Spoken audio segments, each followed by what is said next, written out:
All right, so on page 161, we got the stuff that should be on your notes. So on your notes should be your name, the crew name, which is what we just went over, so that may not be on this lab, and I know that.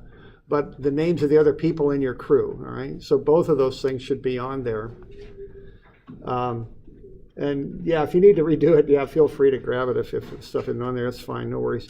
And then we want a lab title because that kind of relates to what was going on out there. So you might call this lab distance measuring or something like that, and you know, whatever. And then there should be the date because we want to know when it was done. There should be the weather. There should be a map. Now the important thing on the map is well, actually there's two things. One is that it looks halfway professional, okay? I like to use a little bit of a straight edge. I got an old library card I use for a straight edge. Okay, we want a north arrow on there because we want to know which way north is. And we want to be able to take that map 10 years from now and figure out where it was you were working, okay? That's kind of the standard of that. So it should be clear and you know what was going on and what you were doing, okay? So that's kind of the list of stuff that I'd like you to do on these, all right? Yeah, and you know, like I say, it's fine if you want to pull yours out of there and you know, change something. You know, that's why I put the thing off until Thursday, just so everyone was clear on what I'm looking for. And then the other thing on this is I've got an example from a couple years ago that I think was pretty well done, and I kind of like it because it's not, you know, it's not like a work of art or nothing. It's, you know, it's just done properly. So there we go. So he had all his distances over here. You might have a distance where you're adding a couple things together to get the total. And then if you look at his map, he had the stuff. Some of it I blocked out, but you know, there's your name, the names of your other crew members, lab title, weather, date. And then see, I can just look at that map. And he's got the courtyard labeled. He's got a lot of the buildings around there labeled. He's got a north arrow, and he's got the points that they surveyed. Okay, so I could figure out what the heck went on out there. That's kind of the point there. Okay, and notice his handwriting isn't like stellar or anything like that, but it's legible, and that's kind of the important bit. Especially, you know, it's especially important in surveying because, you know, if you bust a number, that, you know, that can be bad, okay, like really bad, okay, because you're writing stuff on stakes and stuff to tell people what to do. I remember I was doing grade stakes once, and the guy hopped off the grader and kind of ran over and said, "Wait a minute, look at that one over there. Are you sure about that? You know, is that how you want that to be?" And then we talked about it, and it was, but you know, it didn't look right to him. And he was a nice guy. He got off the tractor and he spoke, you know, politely and all that. Frankly, I've seen some interactions on construction sites that aren't entirely polite. I've seen that happen, and you know, so just get your stuff organized, legible, all that, because it's important. Because there's money that rides on these stakes that you put in the ground. There really is. Okay, so we just want to get good habits going on that. All right. So anyway, so either today or Thursday's all right too with that. All right, now what we will do, we'll look at all the data and kind of compare it. We'll look for mistakes and errors. We'll get that up here at some point on a spreadsheet, and we'll have a look at it. And we'll compare the GPS and the EDM and the taping and all this stuff. We'll kind of talk about error and that kind of idea in surveying. We'll get to that once we got all that data, and I got some time to put it all together. All right, so what we're looking at here today is leveling. All right, so this starts on the 200s in your book, is where it starts. 211. So this is an old-time survey crew out here. You can see a couple people with the rods, and then the person with the level there. That's an old dumpy level is what that is. That was the term for that. And you know what that umbrella is for? Shade, yeah, that's a good idea. It ain't going to rain out there, I don't think. Why do we want shade out there? I mean, it might be for the people, but probably not. What are we doing with the umbrella there? It cuts down the glare. And what happens with a perfectly level, which is what a level's supposed to be? Remember when I set up that instrument there, I was suggesting leveling it up? You get the sun on that brass plate, what do you suppose starts to happen? You get a little bit more on one side than the other, and one side heats up, the other doesn't heat up as much, you start throwing it out of level. So that I think that umbrella is probably for the instrument to keep it cool and so it reads properly. Okay. Yeah, more for the instrument than for the people. Yeah, I think so. Yeah, I even remember a friend of mine. He was survey crews have changed. They're more democratic now. They used to be a total hierarchy and 3 or 4 people. My friend worked. He was the low man on the totem pole. They didn't call him by his name. They called him backside. That's what they called him. And that's all, and he wasn't allowed to touch the instrument or do anything, he just had his job. Now it's changed a lot since then, which is good, but that's how that used to be. Because I remember, I think I was telling you about being on a busy intersection in rush hour, and he had to do that, and he was complaining about it, and they told him to shut up and get on the point back sight. That was the consideration he got. Now, that wasn't a good idea. You don't want to be out there in rush hour on a monument. A lot of those monuments are set right on intersections, and busy ones at that. So anyway, but it's changed a lot since then, and it should. And if someone don't, especially if your safety's concerned, you don't want to take any of that stuff from somebody. You want to come back and keep it safe for sure.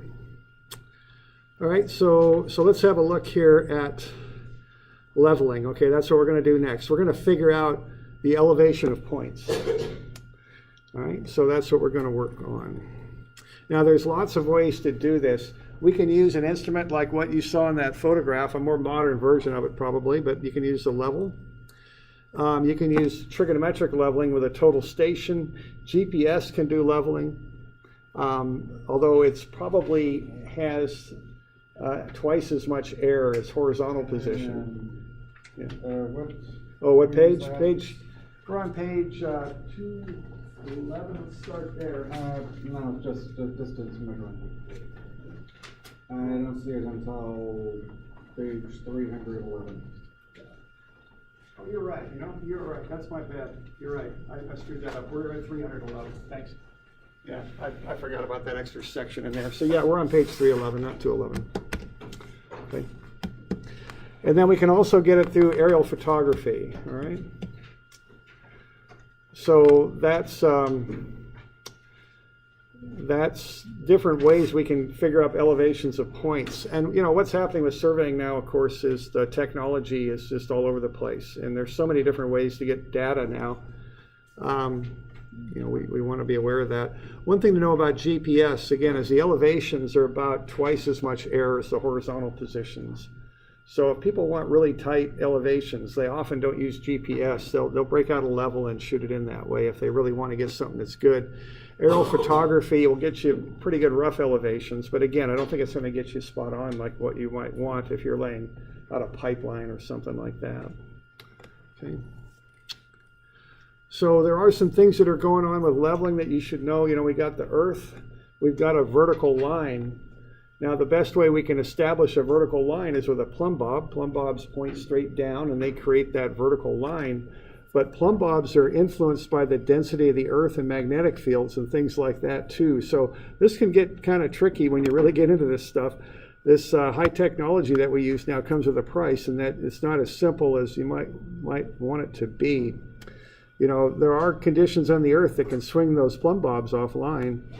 If there's varying densities in the earth on either side of you and things like that, that can affect how gravity works, and so this can get a little trickier than you might think. Generally speaking, what we do is run a surface in perpendicular to all these vertical lines that we can establish on the earth, and that becomes a level surface that's some constant distance above what we consider to be the model of the earth there.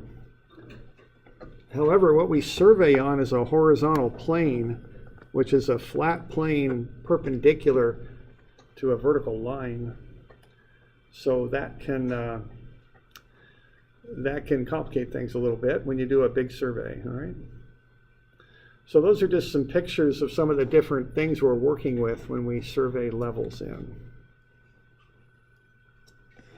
Now what we work with is called a datum, okay? A datum is a level surface, which is this right here, to which we refer elevations. It also can be kind of a network of points of known elevation that are all tied together, so they're all linked together, so you know if you shoot one point, it relates to another on the same datum. Okay. All right, now different datums. We have different surveys that have been done at different times. Generally, when we survey, the Earth is modeled as an ellipsoid at mean sea level, okay? Now, what an ellipsoid is an ellipse that's rotated around an axis through the poles. That's really our best way of modeling the Earth. So GPS elevations are based on a vertical line from the point to the ellipsoid, okay?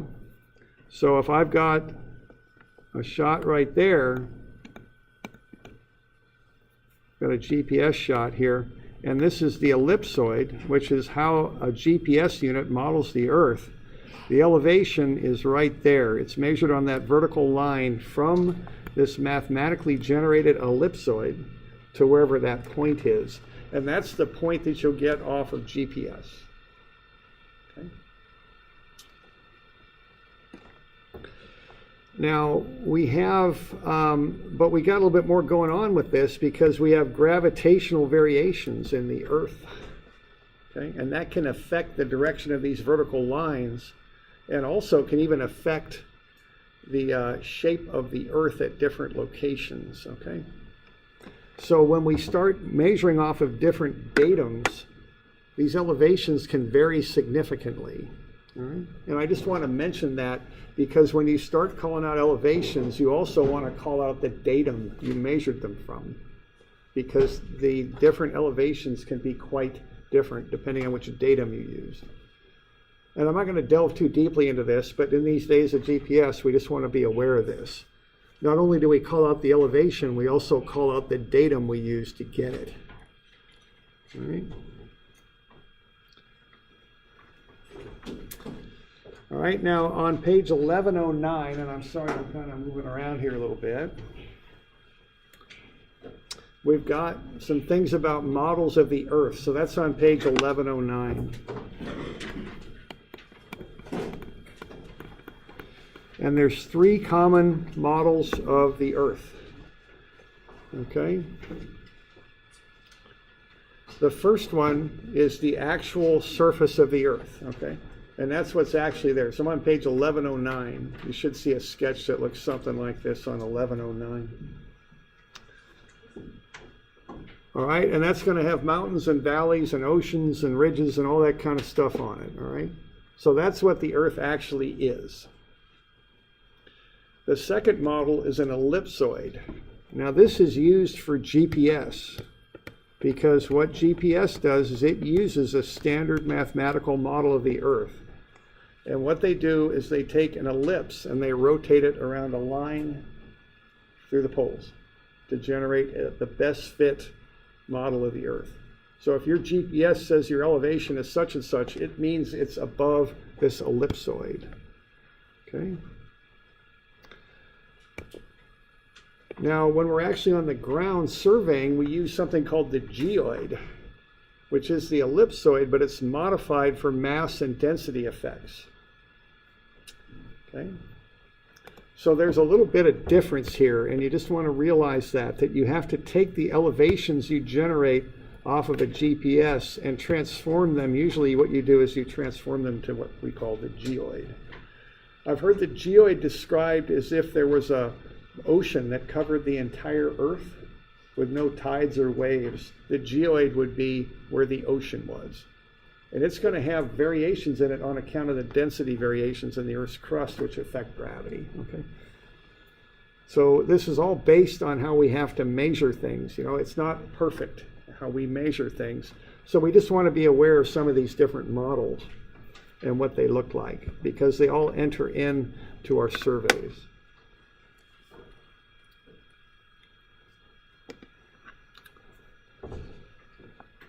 All right, so what we have here on this sketch, which is on page, whatever that is, 1109. Is it? 1109? is we've got the ellipsoid. That's that nice, smooth, rotated ellipse. That's what your GPS is working off of. And then we've got the ellipsoid height, that's what you would get off of a GPS. But then we have what we call the orthometric height. That's the height you would get if you take a level out there and start measuring, because it's based on this kind of varying definition of what down is, okay, caused by the density changes in the Earth's crust, okay? And they're different, all right? Now, again, you could take a whole class learning about these different ways of modeling and all that. I didn't even used to cover this, but now we've got all this GPS stuff going around, so we at least need to be aware of this, that we use different models for different measuring tools that we use. GPS uses the ellipsoid. That's a nice, clean mathematical model, but when we're out there with a level on a tripod, we're actually getting the orthometric height off of the geoid is what we're doing, okay? And they're different. So are we good with that? We'll kind of touch on this throughout the term because, as I say, this is getting to be more important, this idea. And working with GPS is getting more important, okay?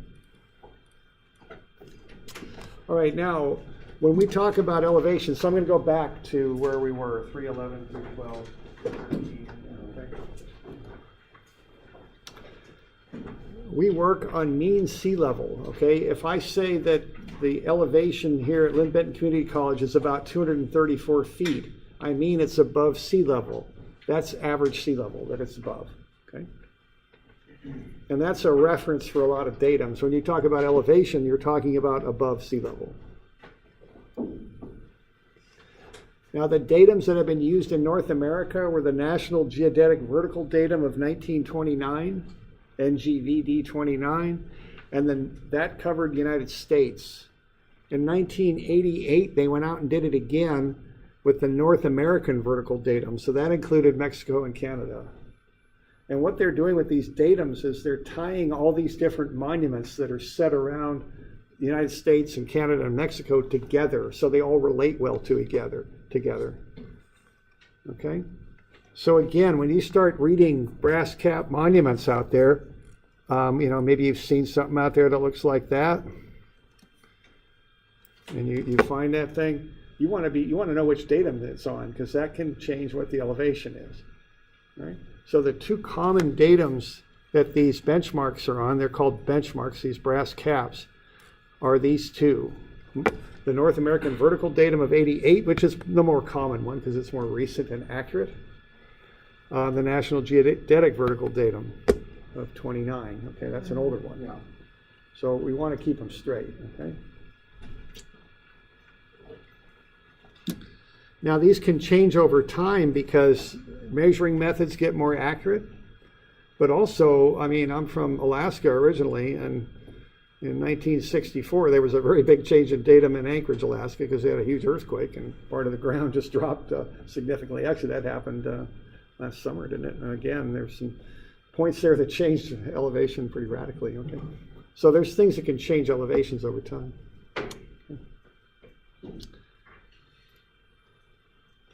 Okay, so elevation is a vertical distance from a datum. So that's how we define elevation. Now, there are monuments that are set around all over the place, okay? And when you're in cities, there's more of these. When you're out in the country, there's less. But these are set by government agencies. They'll take a brass cap, brass because it doesn't corrode too badly. It'll be stamped, it'll be set in concrete. And it's called a benchmark. And so if you need an elevation, if you can find a benchmark, you can come off of the benchmark with that elevation. These are recorded by a government agency. Okay, commonly, Oregon DOT has set lots of benchmarks. They used to have one right out in front of the college here till it got knocked out, but we used to have one that was nice and convenient right out front. I caught them right after they knocked it out. I remember that. I knew they were doing a little work out there, and I ran out there like, wait a minute. It was too late. They'd already pulled the thing out. Yeah. Is there some like online site that you can go to that just tells you where all these are, or do you just kind of have to ask? I think there's stuff online, but it's not a unified system, okay? I think you can go to DOT, and if they're doing their job properly, they'll have a list of these online, because, you know, people need these. And the city will too. The county surveyor has usually a list of these too, even though it's not the county surveyor's job to maintain these, but they'll have them. So there are sources for these. I don't think there's like a national system where they're all available, though. I think you have to kind of hunt around. Okay. Now, they won't always stamp these with elevation for a few reasons. One is because when they set them, they don't know how high they are until they take their data and do the calculations on it. The other thing is the elevation might change depending on the datum, so they often just put a number on it, and then you got to look the number up. What used to be in a book in an office, but now, of course, you hope to find it on the internet. Okay. Now I did a little survey once for flood elevation. You know, when you build in a floodplain, you got to have your foundation, I think it's a foot above the projected flood. Okay, and so if you build in a floodplain, you have to certify that to get insurance, I think is how it works. So once they sent me out there to get an elevation on a foundation, and I had to go a mile to get to a benchmark. It was down by Harrisburg. So we were just surveying along the county roads, getting from this benchmark to the foundation, okay? Now, if I were doing a whole job out there where that foundation was, I would have set my own benchmark out there. Now, it wouldn't be an official government benchmark, not an official brass cap and all that. It would be a temporary mark that I had that I would come back to whenever I needed it. Okay, and I might pound a nail in a tree. I might make a scratch on a concrete curb. Sometimes people like to use the top of a fire hydrant. But I don't like that so much because when they get hot, they're metal and they expand a little bit. They can contract, okay, do all that. But on a job site, I want to get a temporary benchmark, TBM. It's not an official government monument. I don't have the right to set that, and I wouldn't do that. But I'll pound a big spike in a tree, or I'll mark a point. All right? That's my own benchmark. And I did a project when I first started working. It was a big development, a bunch of houses and stuff, and we had benchmarks set all the way through that project. So if we needed one, we could get to one pretty quick. So you don't want to go surveying off a mile every time you need an elevation. You want to have your own temporaries set out there, okay? All right, so the term for all of your temporary benchmarks is vertical control. That's the term for that. So if you have a bunch of your own TBMs and benchmarks out there, you refer to that as your vertical control. They're control points, points you come off of to set your stuff. Okay, so that's the term for that, is control. So when you're doing a job, usually you got a set of horizontal control, set of vertical control that you can come off of quickly and set stuff you need to set. Okay.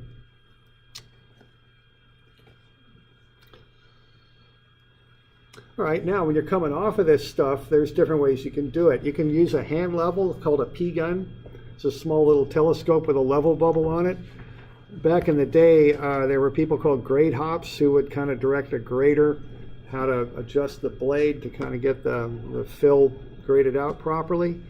They would use one of these, and they'd have a bunch of hubs set that they'd use to come off of. So that's a P-gun, or hand level.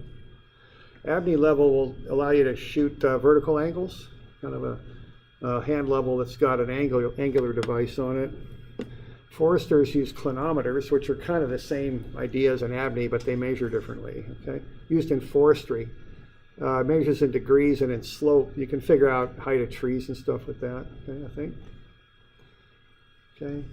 Now a dumpy level is kind of a more precise instrument. It's an older style tripod mounted level, long telescope, 4 leveling screws, old wood tripod, used for precision leveling. It looks like that. That's a newer dumpy level.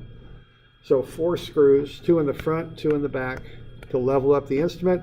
See that nice brass plate there? This is a newer one, so it's Parkerized, you know, so it won't corrode. The old ones had a lot of brass on them, real pretty instruments. Probably where you see these most in the working world now is on the head surveyor's office on the desk somewhere, because they're pretty, you know, they look kind of nice.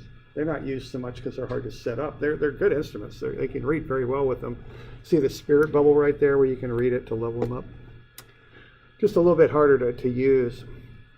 Okay, so there's a dumpy level on a wood tripod. Yeah, there's a dumpy level there from, I don't know when that was, 1900s, early 1900s maybe. Okay. That long telescope is the tip off. Okay, nowadays we use automatic levels. They're a newer style, kind of, they look cheaper too. They're plastic or metal. They've got short telescopes on them, and they got 3 leveling screws, not 4.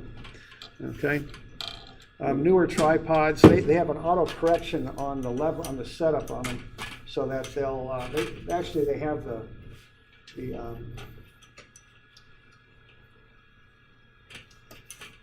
the prisms, the lenses hang from wires, so they hang plumb when you set them up. So they're automatic levels, they call them. A lot easier to set up than the dummy. So there's an automatic level right there. So I just keep a couple hands on these things. I don't like dropping these kind of instruments. That's not good. I'll kind of push that through and look and get that threaded. I won't cross thread it or force it. I'll make sure it's getting in there. Now, don't over tighten this stuff. There's never any reason to do that. Firm, but don't reef on it, okay? And there we go. And then you can almost use the legs and get them leveled up pretty quick. I don't know if you can see it, but they got a leveling bullseye bubble right there to level. So it's a smaller little leveling device than what you got for those dumpies. And you can just play around with the legs and get them pretty darn level to start. And then if you need, you can use the screws to finish the job. Okay, so you use 2 screws at a time. We'll get into this, but the general rule is the bubble follows your left thumb. That's what it does. There, I got it leveled, and then I can tap it a couple of times. I can hear those prisms shaking a little bit, but that'll make sure they're hanging plumb. That's what you want, so you shoot a nice flat line. Okay, like so. All right, so that's what they'll look like. There's also laser levels used by contractors to set grade. They kind of rotate and they send out a laser beam, and you slide a target on the rod until you get a signal back, meaning your target's in the proper location. You'll see those if they're building a parking lot or something. They'll use those to set grade on the asphalt, typically. A surveyor won't use those. A contractor is more likely to use those. All right.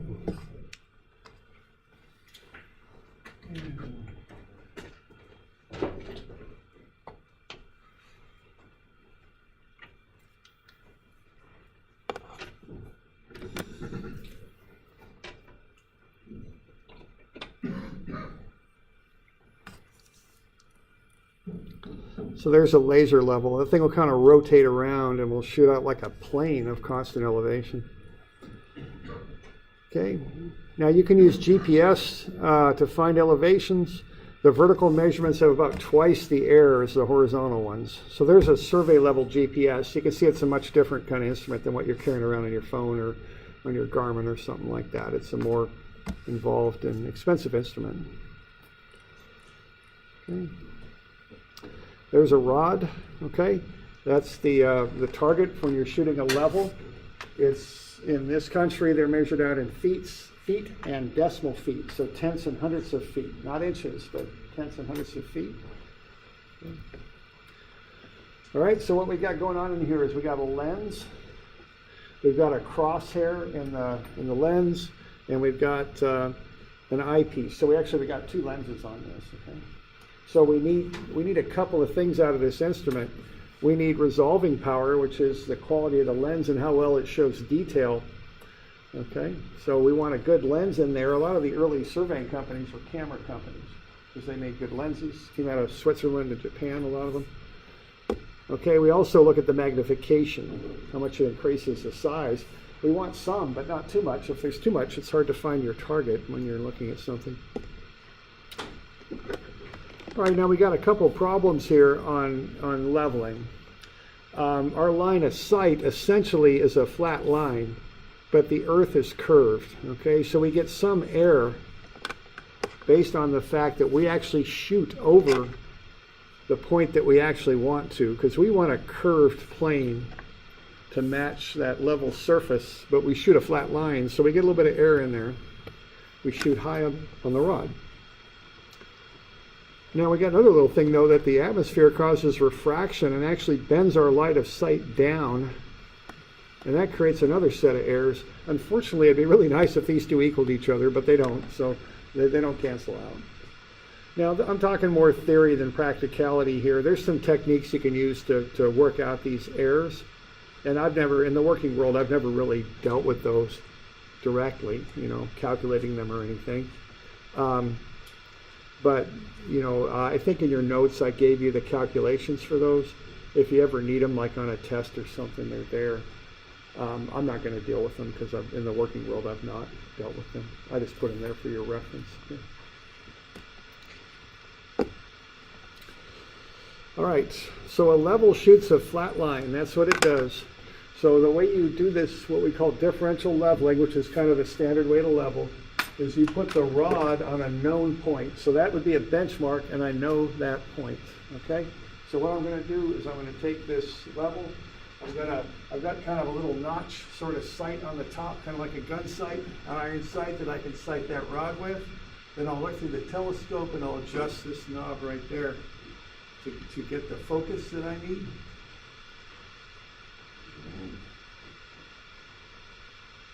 Okay, I've got the rod now.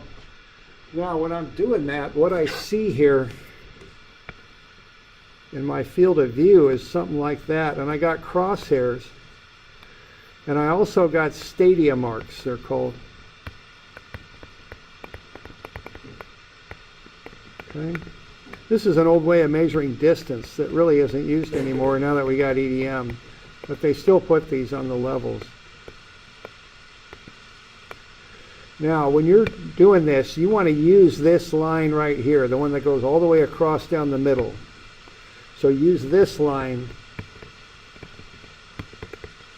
to read the rod. Okay? Don't use the stadia marks. That's a common error that people can make. Use the wrong cross line to measure to read the rod. All right? Now, the terminology on this is what I'm doing right now is I'm looking back. That's called a back sight. So let's say that I've got that rod on a point that's 100 feet above sea level. I'm sighting back and I'm looking on the rod at 5 feet.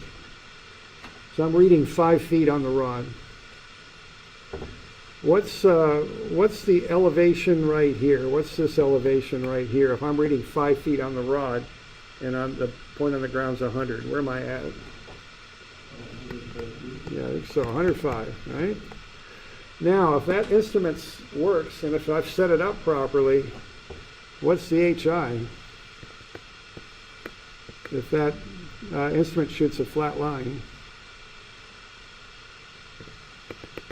I'd hope it'd be 105, okay? If everything's working right, this is 105 too right now. See, that's how this process works, all right? Okay, now what I'm going to do is I'm going to pick up the rod. I'm going to put it somewhere else. All right, and this somewhere else will be a different elevation than when I just had it. So, see, I started at a known right there at 100, and now I want to figure out how high this other point is. So I'll come down here. And this will be a different elevation down here. See that? So now I want to figure out how high this point is. Right?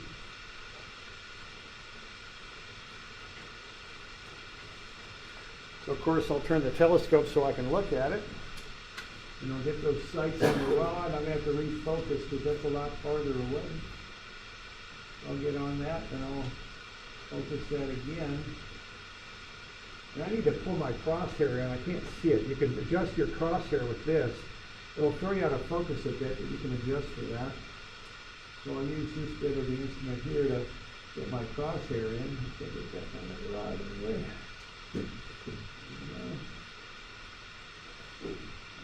Now I got my crosshair.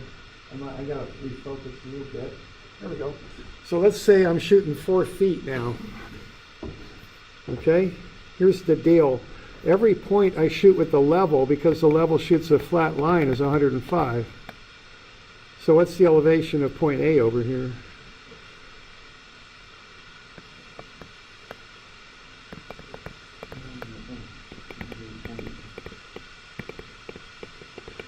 Okay, so where I'm at 105, I'm coming down 4 feet. So if I'm at 105 and I come down 4, I think I'm at 101. Okay, y'all with me there? And you know, frankly, this isn't rocket science, it's just arithmetic, plus and minus. But that's the basic idea. It's called differential leveling. See, now I know the elevation of that point. So now I can pick up the instrument and move ahead and keep looping around and go where I want. It's all it's called differential leveling. You can put a loop together and just keep measuring it as you work around. Okay? So when we're doing this, we're going to do this in the lab on Thursday. Just, the thing is, you know, just move one thing at a time. You know, we got the rod on a known point. I can shoot it with the level. Now once I do that, I know the height of the level, so now I can pick up the rod and move it ahead. Okay? Now I shot the rod ahead to the fourth site. Now I know the elevation of that point. Now I can pick up the level and move it ahead. So one thing at a time. I remember that at school because we were doing our lab and the guys I was with, I picked up the instrument, started to walk, and they picked up the rod and started to walk at the same time. It didn't work out too good because we didn't know the elevation of anything all of a sudden. So that wasn't good. All right. All right, so that's the basics of it right there.